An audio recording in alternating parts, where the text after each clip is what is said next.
Welcome to Cinema Through the Seasons, the WDBK podcast, where we talk about movies relating to the approaching seasons and their holidays. I'm London, your host. And I'm Edel Lara Medina here talking about cinema through the seasons, specifically the horror genre that we have going on right now.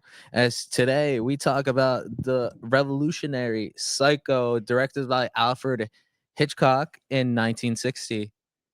It, That the list of accomplishments this movie has done over the years has been phenomenal. It truly revolutionized the horror genre as we know it today, as well as started the slasher genre for future movies to come. Personally, from watching it the first time around, I really enjoyed it. London here was telling me earlier that she's seen it a plenty amount of times. it's one of my Uh, favorites. Scream was my favorite, which was our first episode, and now for our second, we're doing Psycho, which is honestly probably my second. It's in my letterbox top four. really, top Yeah, four in the yeah, letterbox. I it mean, is. I, It's that good.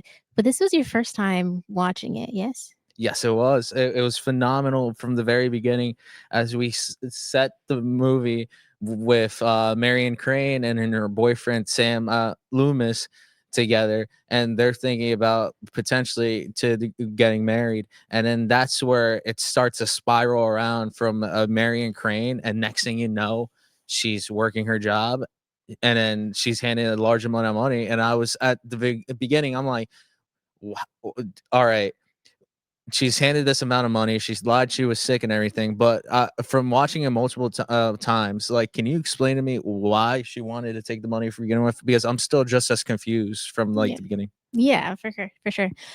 So as like he said, as the movie starts, we meet Marion Crane, and she's with her boyfriend Sam Loomis. Which fun fact? So in it last week we talked about Scream, and Sydney's boyfriend in the first one is named Billy Loomis, Hmm. and then in this one, the boyfriend's name is Sam Loomis.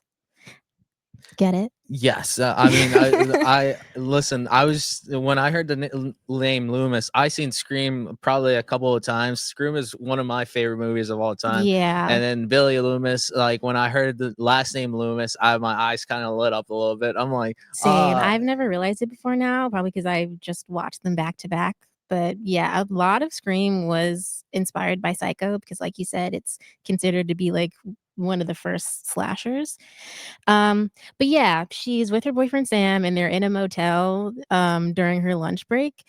And they're not actually having an affair, like, neither of them are with other people, but okay. because it's the '60s and they're, like, in a relationship, but they're not, like, serious or, like, getting married, it's, like, very scandalous for the '60s. So, Marion doesn't, like, wanna do that, so she's like, "I wanna get married, like, I wanna introduce you to my sister, like, I wanna, like, be serious." And her Sam is like, "Well, like, I want those things too, but, like, I'm in debt, like, I'm paying alimony to my ex-wife, and he's, like, living in a storeroom in the back of his hardware store." Like, he's just like, "I'm just not in a great place to get married."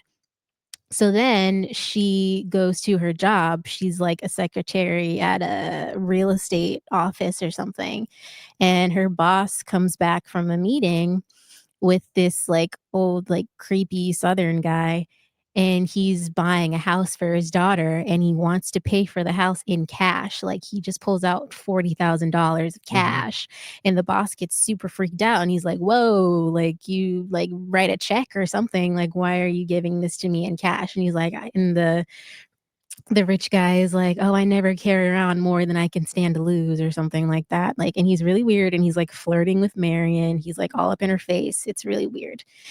Um, but then, yeah, he gives her the cash, and him and the boss go into his office, and the boss tells Marion to take it to the bank until Monday, and then, like, on Monday, he's gonna, like, ask him for a check or something because he's just really uncomfortable with this guy paying for this house in $40,000 cash, which is valid, that's really weird. So yeah, instead of taking it to the bank, Marion decides to take it and to bring it to her boyfriend so that he can pay off his debts and they can get married. Like, she thinks it's the like solve to all of their problems. I mean, to me, it's crazy to think because obviously she was stealing the money, Mhm. and then I know her thought process was probably like, "All right, this gentleman said that this money is pretty much like he's got more money saved up." Mhm. So in her eyes, it's probably like, listen, if I take this money, he might not even realize it. And then that's where we get like the whole joyride where she starts driving, her boss sees her, Yeah, and then she's driving and her boss is because she tells her boss that she's going home because she has a headache. Like, she's like, "After I take the money to the bank, can I just go home? It's sick." And he's like, "Okay, sure, whatever." But then she obviously isn't sick. She takes the money and she runs with it. But as she's driving, her boss is like crossing the street at a red light and she waves at him and he sees her and she like immediately realizes like, "Oh, I should not have done that." Because the boss is super confused. He's like, "Why are you like out and about like this?" I mean, at that point, maybe it was like she should have rethought her like whole process and everything. But at that point, I think she made her decision. Like, listen, I'm going all in. I'm taking this money. I'm going to go with Sam Loomis, and we're going to live happily ever after.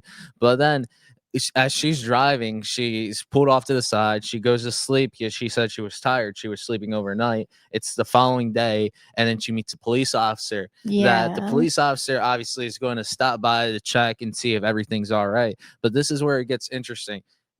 She starts talking, and then you can see by her like her facial expression, she was like nervous. She's being super suspicious because she was sleeping on the side of the road. So then this cop comes up to her and he's like, "Why are you sleeping here? Like, what's happening?" And she's like really suspicious and nervous. Like, she like doesn't have an excuse really. And so the cop's like, "Is everything okay?" And she's like, "Aren't I acting okay?" And he's like, "No, you're being really weird." So then she like is really insistent on getting away. And so he lets her go and she starts driving, but he is like clearly following her, which I thought was interesting that a cop would be this suspicious of a white woman. But that's just me. I don't know. I mean, when he was following her and telling her, she was going through a psychosis, like because maybe it's just guilt at that point. Maybe it's just guilt where I she's mean, like, she's obviously guilty. She just stole $40,000. "That's fair." I mean, That's a lot of money it, now, but even more in the oh, one 60s. I hundred. think it's like 180,000 today with inflation and stuff. Yeah, it's crazy to think about. But then as she's driving away, and then this is a vital thing I picked up, and from like watching and researching it too, that smile when she drives away and she knows she got away with it, like it's really telling, especially towards the end of the movie. But without spoiling that right now, we're going to continue on. And then when she stops and buys that brand new car, because what ended up happening is she Yeah. started driving, ended up buying a new car and trading her Yeah, in. because she can see the cop following her and she gets even more nervous. 'Cause this is the thing, is like she is not like a criminal mastermind. Like she made an impulsive decision like on the fly and now she's trying to get away with it, but she's not doing very well because this is like a normal woman who just stole tens of thousands of dollars.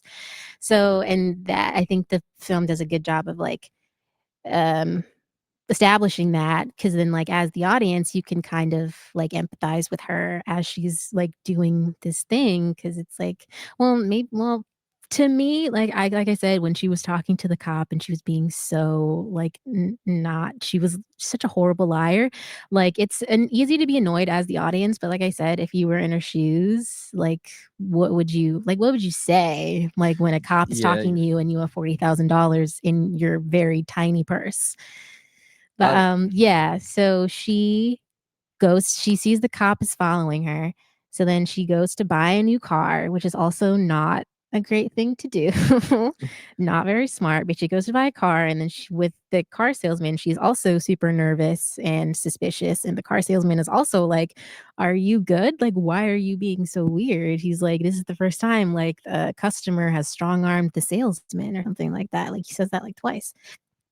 And she's like, "I'm just like, can I just like make a decision and like want to hurry," and something like, and like stuff like that. And then obviously she pays for the car in cash because she has a bunch of cash on her. So she pays like $700 in cash and then she drives away. And she's like trying to get away so fast because the policeman is also across the street watching her buy this car and still acting weird. And she tries to drive away that she almost forgets her bags and like they have to stop her and give her her bags. yeah, I when I got to that part, it really got me thinking because the title of the movie was Psycho. So in this movie, I went in blind. I did no research prior to it. Mm. So I'm thinking to myself, like maybe she's going to be like the psycho in the movie. Maybe she's and then the cop is potentially going to pursue her. So I was at that point, I knew she was the main character. I know that was established, but I thought like the police officer might have been a reoccurring person that showed up in the movie. But little did I know that wasn't the case. As when No. she started driving her brand new car, she Yeah, makes he just stops following her after that. Like he talks to the car salesman that she bought the car from, but after that, like he like stops following her, like he doesn't follow her I thought that when was she leaves. I mean, obviously, her following her is just weird in general, but the fact that he was suspicious, just follows her to the car shop, watches her buy a car, And and then just then lets her go. lets her go, never seen again. I thought Yeah. to me, I'm like, well, you're already chasing, pretty much following her the entire time. For you to just randomly, you know what? I'm just gonna dip. It to me, it was Yeah. I was just so confused at that part.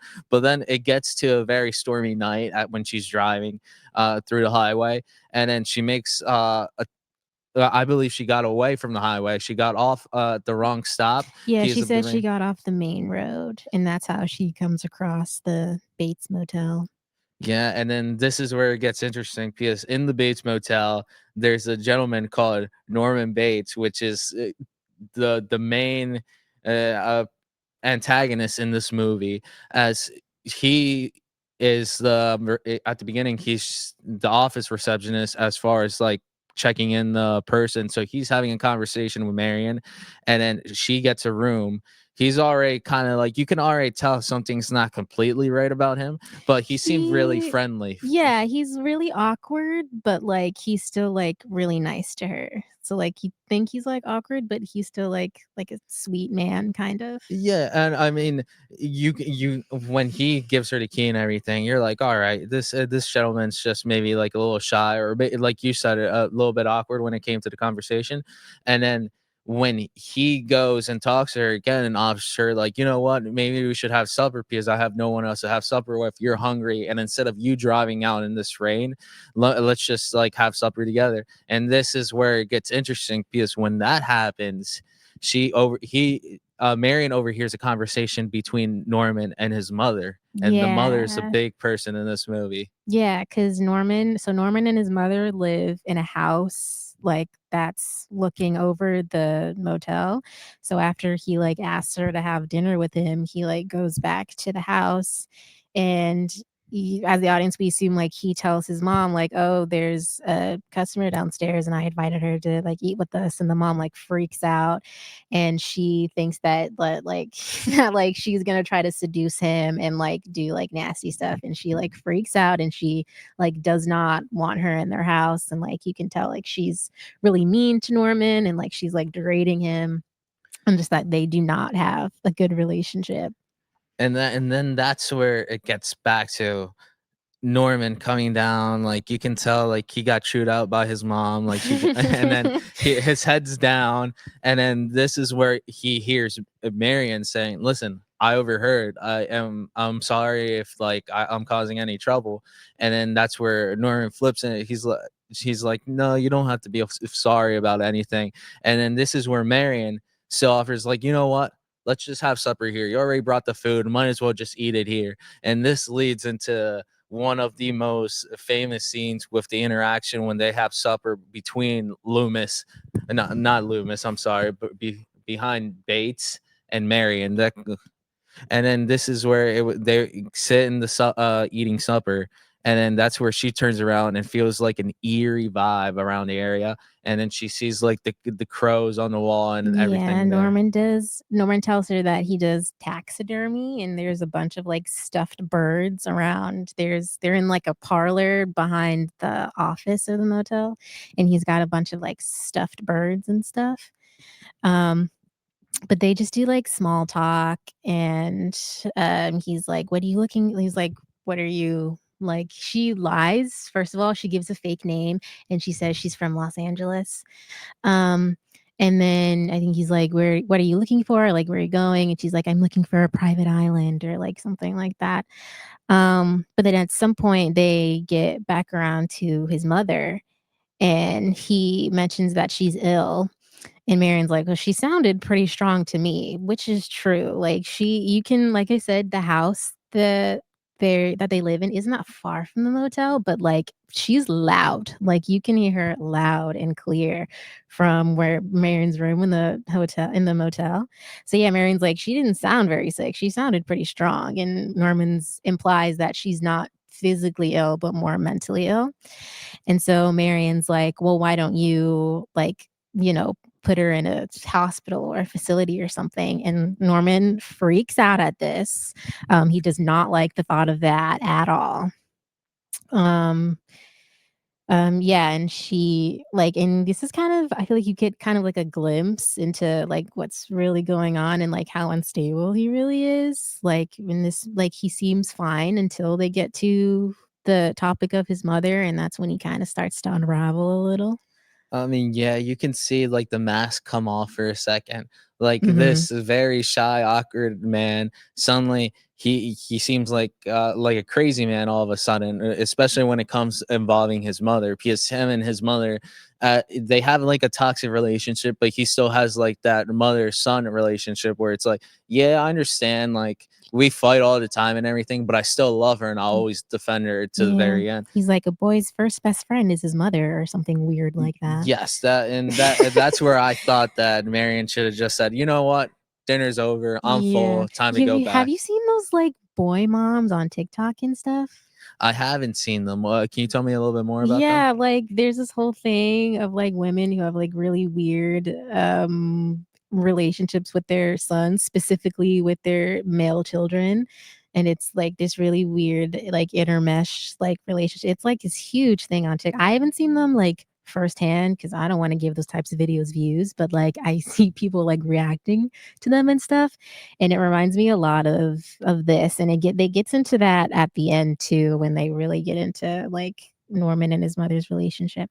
Yeah, I mean, the way he was like, I understand he's like defending his mother, but at the same time, he brings her up every opportunity he got, and then the unsettling part is when you mention anything bad about her, that's where like the red flags start to go off, where he starts going getting mad, getting aggressive and everything. But Hmm. then we Oh, go and back. then we get the quote, "She just goes a little mad sometimes. We all go a little mad sometimes." That's from Scream. That's what Billy says in Scream when we get the reveal at the end.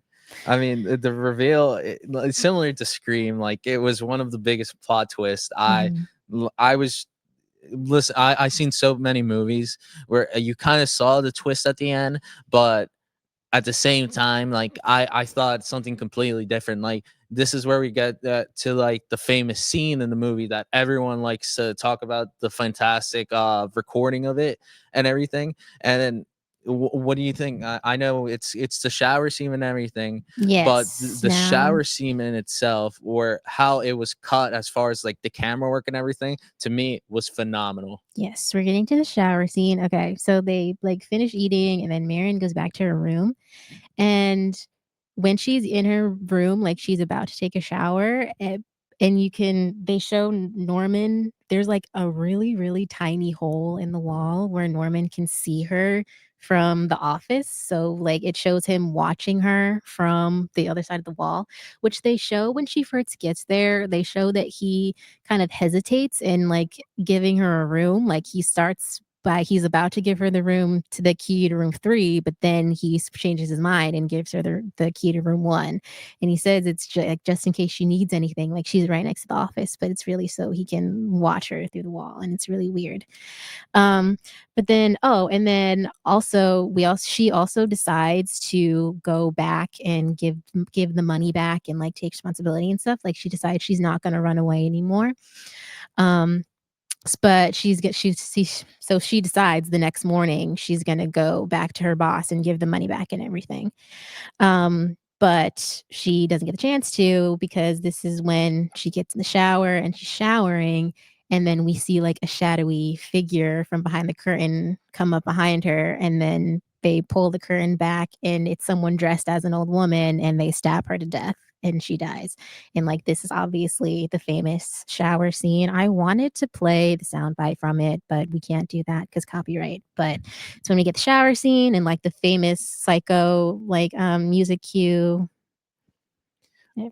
I mean, yeah, we get that famous cue and everything. And then talking about the music and everything, I thought the music from the very beginning really set the tone for the movie, Mhm. because even at the very beginning, before when the opening credits hit, you just hear the psycho music, and it's like an ear-piercing music that makes you feel a little Mhm. eerie, is scariness in the air. And then you're like, interesting. But as she's driving, and then when she was on the highway, that music continues, and it's like, all right, something, you just feel like this something bad's gonna happen. And this all pretty much came up, and then came the full circle during that whole shower scene, when the music just sounded twice as loud. It was ear piercing. And the unfortunate fate of Marion Crane during that movie, it was kind of surprising to me, because I thought Marion Crane was going to be there for the long ride, where she was going to Yeah. be there from the beginning of the movie to the end Mhm. of the movie. Yeah, I we talked about this again in Scream last week. Like I said, a lot of Psycho inspired Scream, but it's the same thing where like you think Drew Barrymore is the star of the movie and she's gonna be the final girl, but then she dies in the first scene, and it was like a huge shock. In this one, they did that as well, where like you think Janet Leigh as Marion Crane is the main character, but you think that even more because at this point we're 50 minutes into the movie, like we're halfway through, and we've been following Marion Crane. The movie's been from her perspective. So like it's a huge shock when she dies in probably the most explicit death in this movie. I mean, yeah, it was to me at that point. Like I didn't really want to see Marion face that fate. I thought, like, you know what? Maybe she goes back. Maybe she gives the money back. Maybe she got a new car out of everything. So, Yeah, like I said, you're rooting for her. uh huh. Like she's the main character and you're in her shoes and like, when she decides to go back, you're kind of I guess like cheering her on, but then of course she dies in like the next scene.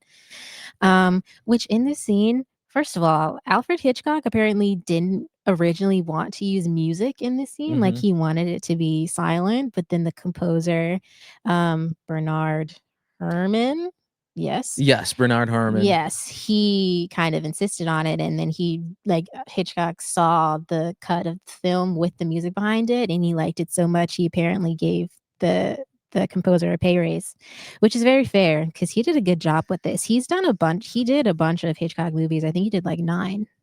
Yes, I was reading about him and his form of music as he composed the movie. A lot of it was a collaboration with Alfred Hitchcock, Mhm. which, like, you can tell that relationship between him and Hitchcock really click. As like during that scene, he was hesitant to put that music in, but once he sees the full project of it, it was phenomenal. Mhm. And then not only that, the camera work on there, going back to that, it Yeah. was just, you could see it made it even more eerie, because you would see there a shadowy figure, so you knew someone was in the room, and that's where the unsettlingness happened.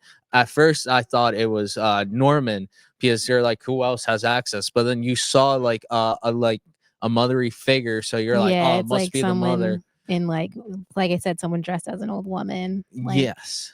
yeah. And Yeah, and, like, how you said this before, but, like, the directing in the scene is also really like, it's a lot of, like, fast cuts, and you never really see that's the thing about this film about this scene, even though it is explicit, but it's also not at the same time because of the way that it's directed and the way that it's cut, you never really see the knife, pierce her, like, flesh or whatever, like, there is, like, one, like, fast shot where, like, you can kinda see the knife about to go into her abdomen, but, like, you never really see her get, like, stabbed, and you never really see her actual naked body and things like that.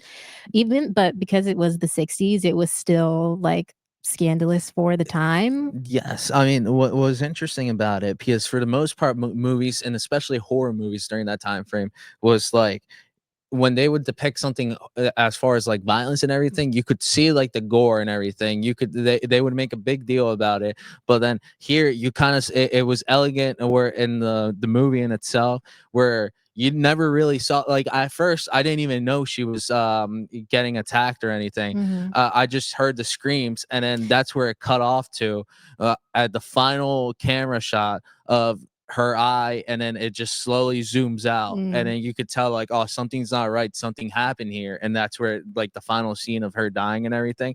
But then as the movie continues, uh you see Norman's like, all right, he knew that the mom was the one that did this, so Yeah, like, you can when the mother goes back to the house, and like I said, you can hear them talking to each other from the house, and you can hear him, like, freak out once he, like, sees her covered in blood, and then he goes into the room Erin was staying in, and he sees her body. Like, this is, like I said, the point where at before this, like, Marion was the main character, and it's from her perspective, but now that she's dead, it kind of switches, and now it's Norman's perspective, and that's kind of where the rest of the movie goes from. So now that he finds her body, he's kind of freaked out a little at first, but then of course, because of his like loyalty to his mother, he immediately kind of locks in and he gets rid of the body and he cleans everything up and he even gets rid of the money because obviously he has no idea like that she's hiding this money in her room, like she hid it in a newspaper or something. So he takes that and all of her belongings and he puts it in her car and he puts the body in the car and he sinks it in the like swamp next to his house. and then yeah, I mean the whole thing it was like funny because once it passes that scene, and then you see the unfortunate fate of Marion Crane.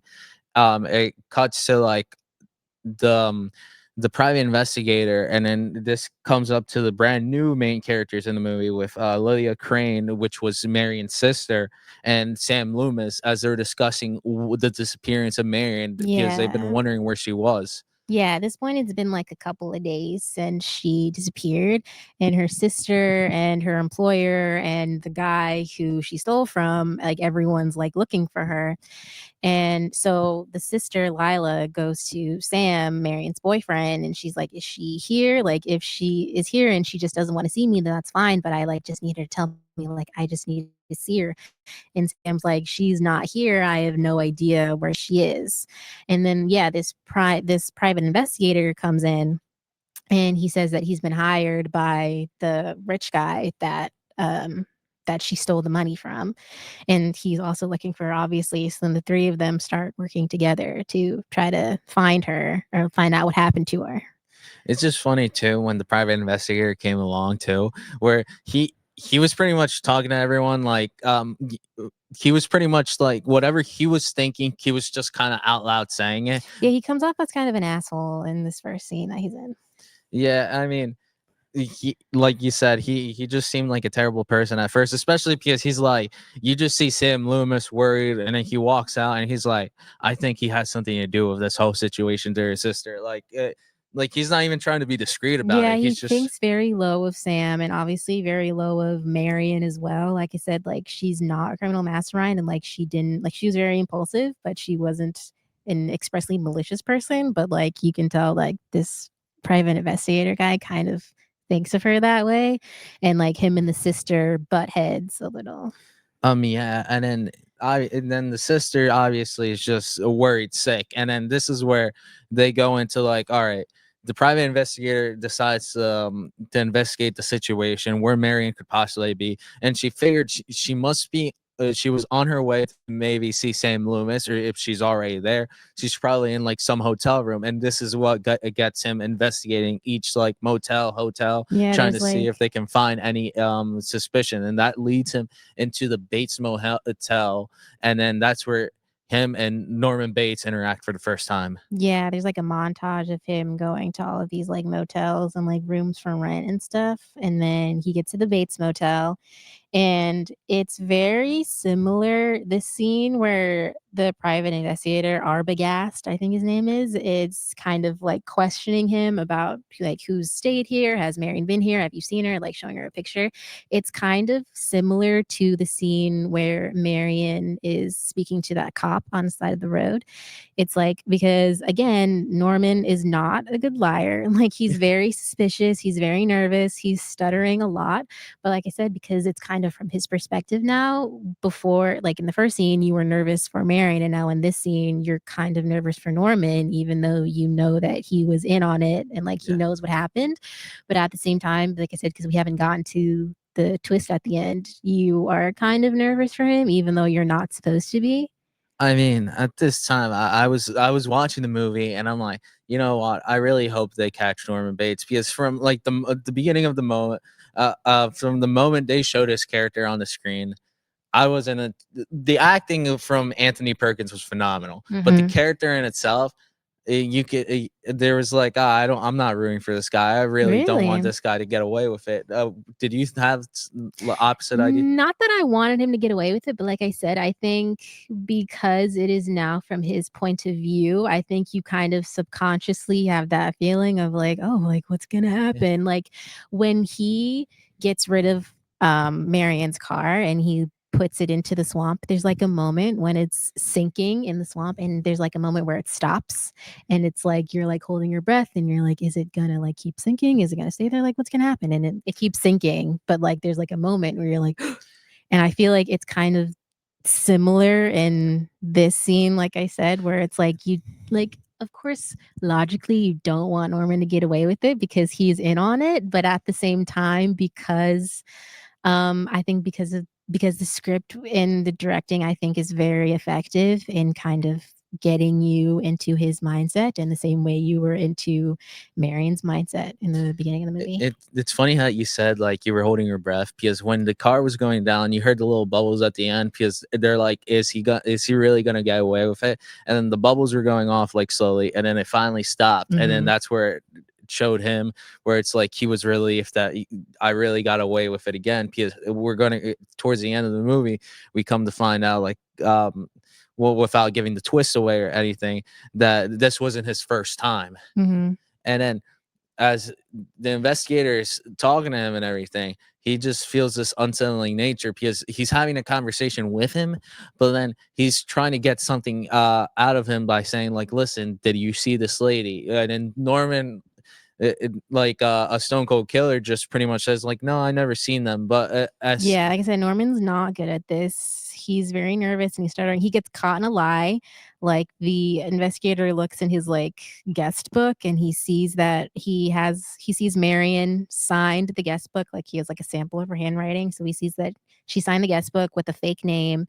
And then and because Norman says that there hasn't been anyone here in like a couple of weeks. And then obviously the address book says otherwise. Then the guy's like, do you need to look at the picture again? Like you just said that no one was here.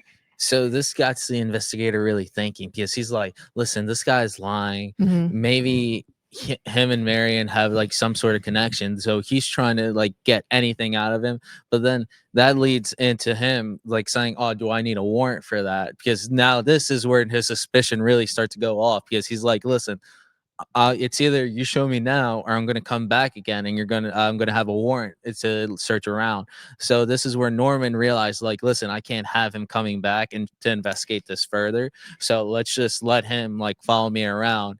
And then this is where like the investigator catches like, I believe, a glimpse of his mother from like afar.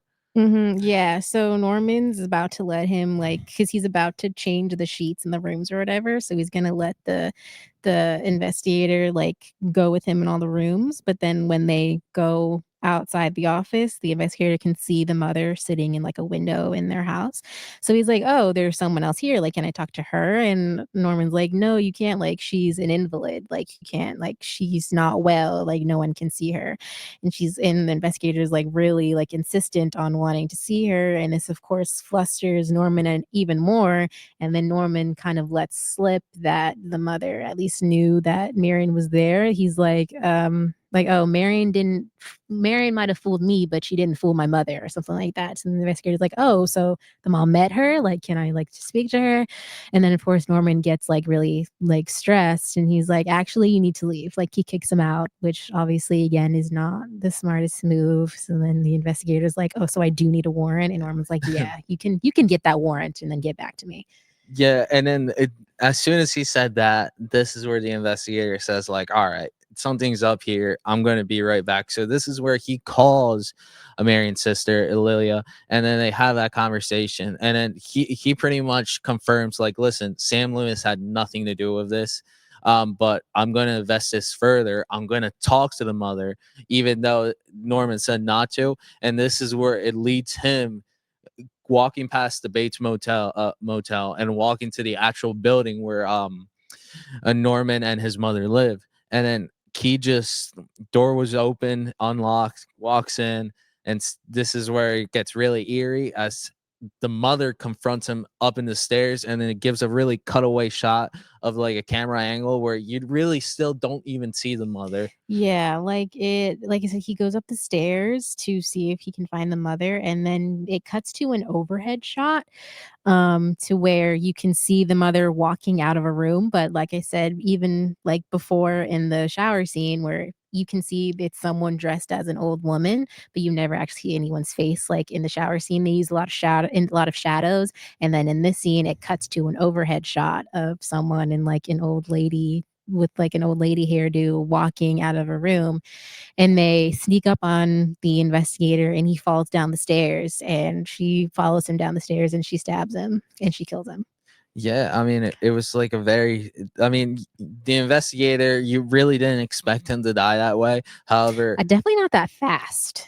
I thought he was going to be like I say again, because I think that every character in this movie was going to be there to the end. Little did I know, like all the plots and like the twists and everything Hmm. that they're going to get. But then the obviously the private investigator dies in that situation, and then this is where it cuts back to Lilia and Loomis just like scared. They're like, all right, Yeah, something's because up here, and it's yeah. got to do with the Bates motel, and this is where it gets them investigating further. Yeah, when Lila, the sister, was on the phone with the investigator, he said he'd be back in an hour or less, and they were waiting for him for like 3 hours. And the sister starts freaking out again, and she's like, "We need to go like figure out what's going on. Like, first my sister disappeared after going to that hotel, and now this investigator did too. Like, something's going on." So they go to find the sheriff of this town, um, and they tell the sheriff like what's going on, and how the investigator said that he was going to go speak to Norman's mother, and then they never heard back from him. And the sheriff's like, "Are you sure? Like he went to go talk to his mom?" And they're like, "Yeah, like that's what he said." So then the sheriff calls Norman at the motel, and Norman's like, "Yeah, he was here and then he left." Same thing with Marion, like she was here and then she left, and I don't know what happened. And so the sheriff's like, "Okay," and he just hangs up the phone. And then they're like, "Yeah, but did the investigator like talk to his mom like they said?" And at this point, the sheriff's like, "The mom is dead. Like that woman's been dead for many years now. There's no way the investigator could have talked to his mother because she's dead." Which is like a big twist at this point because, like we said, it's been someone like we can hear Norman speaking to someone in his house, and Marion also heard Norman speaking to someone in his house. Like she heard the old woman talking, and then we've seen for both murder scenes someone dressed up as an old woman murdering these people. And then yeah, I was like, when I heard that, I'm like, all right, something's going on. Like obviously in that situation, but what really interests me to see here is like, all right, so the mother was never there. The mother was alive. Was it Norman? Is where my brain starts to question. Was it Norman this entire time as the mother, or was it someone else that may have been in the house and then her playing as a mother? Yeah, I feel like at this point you can kind of tell where the movie's going to go. One thing that I thought a bit about this scene is like when they go talk to the sheriff, why doesn't he just say like they have to like I guess oh, what's the word? They have to confirm like multiple times that like yeah, the private investigator was there to talk to his mom, and then the sheriff waits until like the end of the conversation to be like, "Oh no, the mom's dead." Like why didn't you offer that information when we first got here? I mean, yeah, I mean, at the same time, it was the middle of the night, really, that they were kind of like barging in. And then the officer's already kind of like, oh, guys, it's like the middle of the night. Because he kind of alludes to that when they're having conversation. No, he's not going to answer. It's the middle of the night. But Mhm. then he's like, no, I promise you, he's up right now. He just had a conversation. And then, But like you said, they were talking about the mother this entire time. Yeah, and he, like, asks, he's like, "Are you sure they said it was the mom?" And they're like, "Yeah," and then he calls Norman first, and then, like, at the very end of the scene is when we find out that the mother is dead. I that was just, like that was just weird to me, personally. Yeah, like I'm with you right there in that situation. I'm like, listen, if someone could barge in the middle of the night saying like, listen, I think that person's suspicious, and I think it's a mom, right then and there, I would just say like, Yeah, like, "Are listen, you stupid? They don't have a mother, they're dead." exactly. But they waited until like the very, very Yeah. end, and then that I'm like, all right. But then it leads us back to like, listen, there cuts back to Lila and then Loomis, and then they're going to investigate the situation because they're like, listen, Yeah, the it's sheriff goes at first, like, he's like, "Yeah, I went and saw Norman, and there was everything was normal, like, nothing was there." And then, obviously, Lila and the boyfriend are like, "That's not like, obviously, something's going on." So then they decide to go investigate for themselves, and they, like, pose as a married couple and get a room at the motel and stuff. yeah, and then this is where they meet Norman. Norman is he doesn't he's not suspicious at the one bit, but at the same time, how can I he? feel like he was being weird in this scene too. Like, he was also being, like, weirdly, like, off-putting. He obviously, at this point, he's probably super nervous because, like, everyone is now, like, now this is, like, the 3rd people that have, like, come to he doesn't know for sure that they're there to look into Marion's death, but, like, there have been a bunch of people coming around looking for this woman that his mother killed. It's funny too because at this point he's like, "Listen, I never had this many people come before. Maybe business is Yeah. finally booming for No, me." I think he's definitely, like, stressed in this scene, which is, like, you can tell he's being, like, kind of, like, standoffish, and he's just obviously acting really weird, and, like, obviously, Lila and Sam kind of, realize the, like, weird vibes too. I think the most unsettling part about that whole situation is that Loomis is like, "Listen, you're supposed to like ask for my money because I'm staying here without the bags. Don't you want to collect your money?" And he's like, "Oh yeah, I forgot to actually collect the money to stay in the house in the first place." But yes, I mean that to me that was like hilarious because he's like, "Oh Yeah. yeah, I forgot to like charge you." But this got him to where Loomis wanted to have a receipt because he really wanted to take a look at that book, and this is where he Yeah, wanted and to he see doesn't any. have them sign the guest book. Like, he's like, "Oh, you don't have to sign, it's okay." And it's like, It's like "Really?" it's he yeah, and then even Lewis is like, really, like you don't want, first you don't want to take my money, two you don't want me to sign the guest book, so you basically just want to give me the spot for free for the night. Mhm. And then he's like, oh I'm sorry, and then this is where they want to investigate the room that Marion was in because it was supposedly room one, and then right next to like the office, and then they're trying to find out like any situation where he can distract Norman in order to talk to this mother figure that they've been hearing so much about. Mhm, yeah, so Sam goes to, like, talk to Norman, and Lila decides to go look in the house, and she, like, goes upstairs, and she's in the mom's room, like, this woman who we now know is dead. Norman still has her entire room set up in their house, which is weird, and then she goes down to the fruit cellar, and at this point, Norman I think this point, Norman kind of figures out that Lila is in his house, so he like knocks out the boyfriend with like a vase, and he runs towards the house.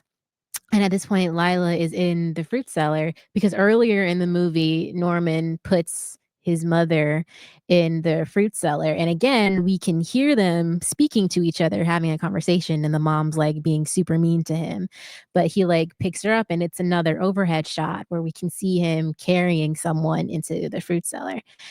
So yeah, now at this point, Lila goes into the cellar, and there's, like, someone sitting there, like I said, like, someone who looks like an old woman sitting there, and she, like, turns them over, and it's a corpse, like, it's an embalmed dead body or something. It's actually really, like, gross looking, like, it doesn't have any eyeballs, and, like, it's you can It like, the is. teeth are, like, sticking out. It's super gross looking, and it's wearing a wig and a dress. It's just felt so on putting, and then when you finally saw the final mystery of the mother finally like unravel, you're like, oh, she wasn't there the entire time. But at the same Yeah. time, this is when Norman knocked out Loomis, and then he Mhm. was in the building with her, so you heard the scream, and you're like, oh please don't scream because he's going to hear you. And then this Yeah. is where it cuts out to the camera angle where Norman starts running into the room dressed as the mother. Yeah, he's wearing a dress and a wig, and he's holding a knife, and, like, the overhead light is, like, swinging back and forth. It's, like, super ominous, but, yeah, he, like, comes into the room, wearing, like, this dress and the wig, and he's, like, holding the knife, and he comes towards her with the knife, but then Sam comes up behind him and, like, restrains him. And you can like see like when as he's like grabbing him, the button kind of undresses and kind of like unbuttons, and you can see like he's still wearing his regular clothes underneath. So like he very like hurriedly put this dress on and put the wig on so he could go kill Lila. I mean, yeah, I mean, what got me very much thinking about that scene, especially because when he restrained him, he didn't really show much like effort in trying to get away or anything, or Yeah, trying he to. just kind of collapsed. He kind of collapsed, which like he's just like laying there, which from like a movie standpoint, like a watcher standpoint, you're like, that's actually kind of funny how everything was set up. But what gets me thinking about this even more, because it must have been done for a reason, because it got me thinking like, listen, he had the wig on, but when the wig fell off and it went back to being Norman, I think it clicked to him where it's like, listen, they know me as Norman and the mother. And then this is where it kind of he fainted just by like them knowing his secret identity or his alter ego.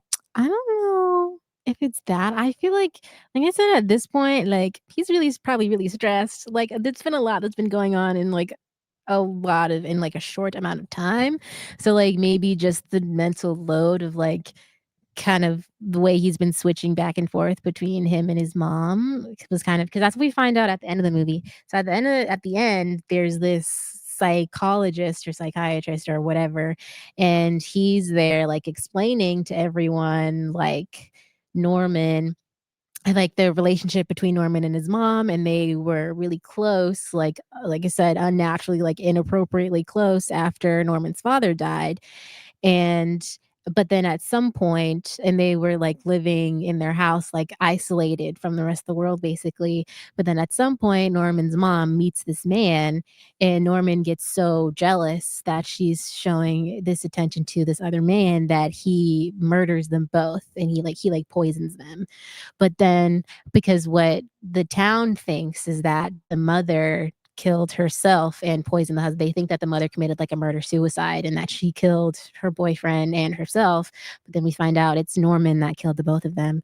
But because he couldn't handle the guilt of murdering his mom, he then kind of assumes her identity. He adopts her as like a separate personality. So like now he has himself and his mother, but he's like way more into being the side of himself that's his mom instead of being him.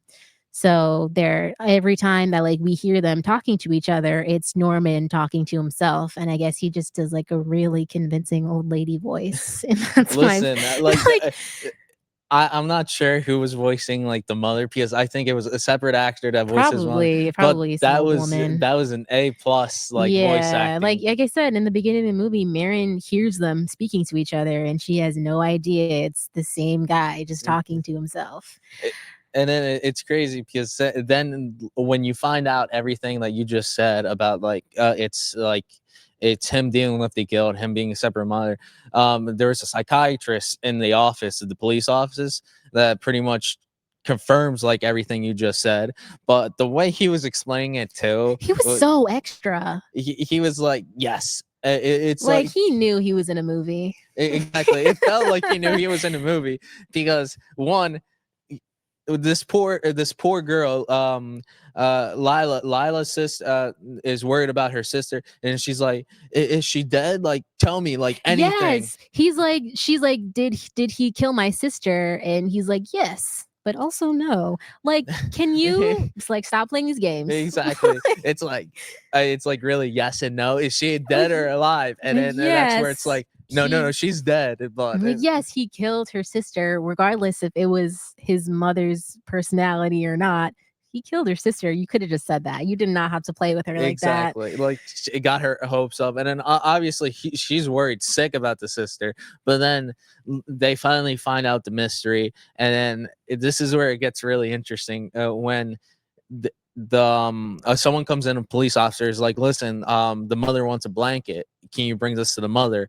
And then you come to find out that from like the whole experience in itself, that Norman was caught and everything, the personality of Norman just completely disappears, and it's only the mother. Mhm. As like he finally realized, like, oh, the gig is up. It's like I can't like accept the truth of me finally being caught and being found out that I was the killer this entire time. So I'm just going to pretend I'm the mother moving forward. I think he just, like, snaps. Like I said, it's, like, a lot of pressure from this point, and then, yes, probably everyone finding out is probably a part of that, but I think he just, like, broke completely, and, like, the psychiatrist says, like, there were points where Norman was himself and his mom, but there were points where Norman was just his mother, but there was never really a point where he was just Norman, and so, yeah, at this point, he's let the personality of his mother, like, take over completely, and now, like, Norma Bates is gone, and it's just Norma Bates left, and, she basic but it's like she basically, like, throws Norman under the bus. Like, she says that he did it and, like, she didn't do it even though they're inside the same body. So, like, you're going to jail either way, girl. But, yeah, like, she's like she's having, like, this inner monologue, and it's in the old lady voice again, and she's basically like, "I'm not gonna let them, like, make me take the fall for killing those girls and that man, like, I'm gonna show them, like, I wouldn't even, like, swat a fly, like, there's a fly crawling on her hand, and she's I, like, "I'm not even gonna swat this fly." listen, I seen like I heard that reference before, and like a show called South Park. I don't know if you ever seen the Psycho reference in South Park, but Mm-mm. I never understood like the that reference in general. Then when I watched the movie and saw how ridiculous that ending was, it just made it 10 times funnier because and her and then when it pans out, it gives like an eerie, like scary, like smile of Norman. Yeah, he does, like, a Kubrick stare into the camera. But then it goes back to when Marion was driving on the road, Mm. that she gives like a similar smile too. She does? And like it to a degree where she's getting away. She like it's when like the people are piecing up where what's happening with Marion and everything. And then when she's driving, she's kind of gives this like creepy smile too. I don't know if you A caught that little, by I now. remember it now, but I don't think it was as, like, intense as the face Anthony Perkins gives at the end, and then also, like, the background of that isn't as sinister Yes. as the ending of this, but I kind of see your point, though. But like yes, like the whole thing was kind of like for me coming in full circle and everything. And then the movie itself, I would 100% rewatch this movie. I had Yeah, I have fun rewatched watching it, it. I've seen it many times. Have you seen any other Hitchcock films? No, I haven't, but this made me really research because when I was researching and everything Mhm. and realized how well his movies have done, and especially from watching Psycho and how great I enjoyed it, I'm like, listen, I'm gonna have to like binge watch most of these movies. Like I had Yeah. so much fun watching a movie, and I can't wait to see what other the stuff he has in store. Yeah, this movie, it was really big when it came out. It was a commercial success. It's like the Library of Congress has deemed the film culturally, historically, or aesthetically significant, and it's now preserved in the United States National Film Registry, which is like a big deal, obviously.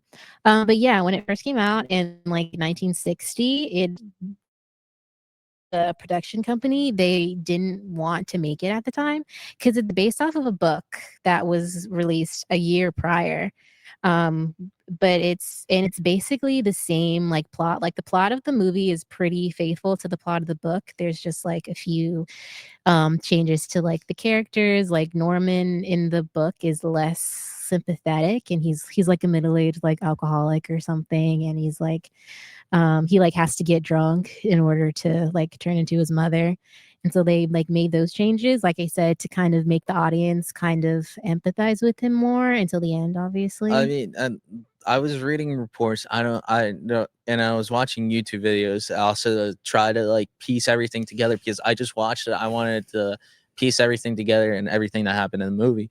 And then what got me interested that they said that there was like it's based on like similar to a real life story that happened in like the Wisconsin Ed area. Gein.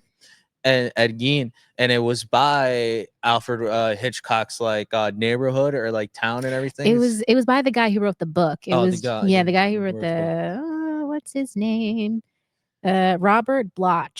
Yeah, he lived not far from where Ed Gein lived, and they just made a Netflix show about him too. What great timing. Yeah, I haven't watched that, Me neither. but it's got me thinking. Like the whole story in itself was like unsettling, especially the way like I was reading like the person on the videos talking about like the news article that happened in the real life incident. Mhm. But then you just see how that kind of worked into the movie, and then that's where Yeah, because Ed Gein also had a weird relationship with his mom and everything like that. So there are a lot of similarities between there it ended up being well, because the guy who's Robert Bloch, he was already, writing this when that happened, but then he changed a little bit towards the end because he was inspired by what happened. Mhm. But then even after the book was released, like, he realized not even I don't know what the word I'm thinking of. He didn't consciously make him that similar to Ed Gein. It just kind of happened that way. And then like when more reports came out about like his background and his relationship with his mom and stuff, he was like, "That's really weird. I didn't even mean to do that." Yeah, I mean, the whole thing in itself was like bizarre, but it created one of the greatest masterpieces as far as film history. You're talking about all the accomplishments and everything, and how this, to many people, is the very first slasher movie. Because other than prior to that, for the most part, it was really just supernatural and then like monster movies. That was like the horror genre in itself. But then Yeah. what pushed the envelope for this movie for the first time was like, listen, maybe it doesn't need to be a monster, maybe it doesn't need to be something like supernatural like a ghost or an alien, Mhm. but it can be the person that you see just walking every day in their lives, living their lives. That could be the monster that no one really sees. Yeah, that's a big part of this. And like I said, like as when you're watching it and you're in Marion's perspective and then in Norman's, it's kind of like normal people can be capable of doing these like things, whether it's something less like sinister, like just like embezzling from your job, or something even worse, like being like murdering people. Like you really never know. But yeah, like I said, when Paramount didn't originally want to greenlight the movie, um, it was like really different from Hitchcock's movie that he did before this, which was North by Northwest, which is like a spy thriller. Hmm. Um, so Paramount didn't originally want to make it, but then Hitchcock basically had to like agree to like a really small budget, and I think he financed some of it himself. And he had his crew from his show, Alfred Hitchcock Presents. Have you ever heard of that? I haven't. This is the first time really I heard of it. Mm. Is it like a TV series with Alfred Hitchcock and Yeah, like him directing it? I don't know if he directed every single episode, but yeah, he at least produced it, and it's basically like a Twilight Zone-esque, like, anthology series, Hmm. but instead of science fiction, it's like thrillers and mysteries every episode. I haven't watched a ton of it. My mom is really, really into stuff like this, so the few, like, episodes or, like, clips I've seen is when she was watching it. Like, that's why I like this movie and why I like Alfred Hitchcock movies and old movies like this, is because my mom and also my older sister are, like, huge into this. So yeah, I've seen a little bit, but not a lot.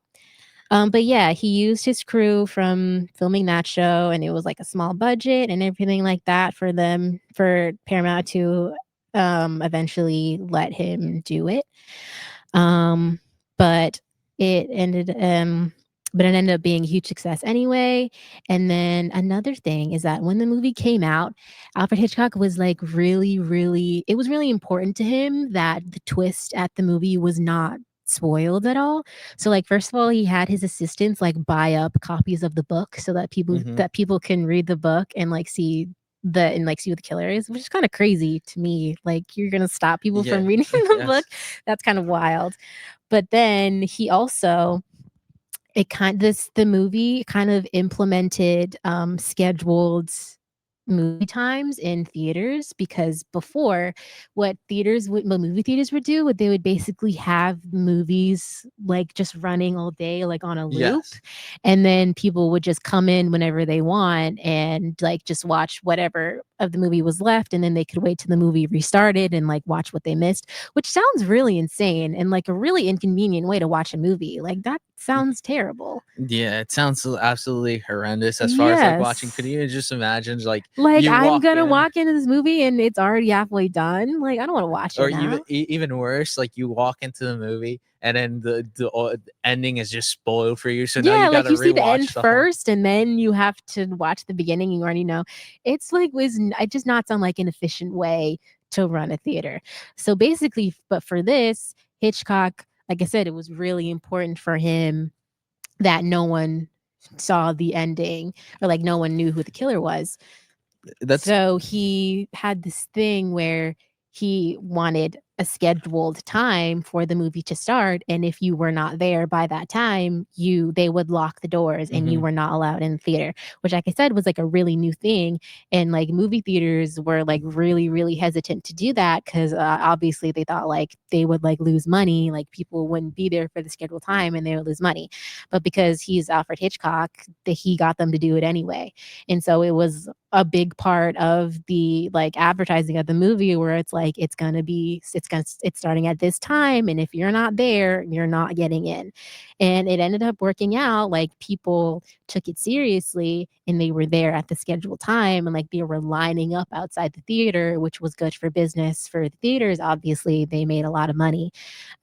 So yeah, it's kind of why that is now the culture around movie theaters now, is now we have scheduled times, which I appreciate. Yeah. That's like a way better way of going to theater and watching movies. Yes, it's 10 million times better, especially from like its origins, like you said, where it just started at random times. To me, Mhm. that whole situation is crazy to me. Mhm. But what gets me interested too was like this was one of like the first movies where the main character dies halfway through the movie, Yeah. which at that time was kind of unheard of. By Yeah. like it really shocked the audience. It really gave you that like factor.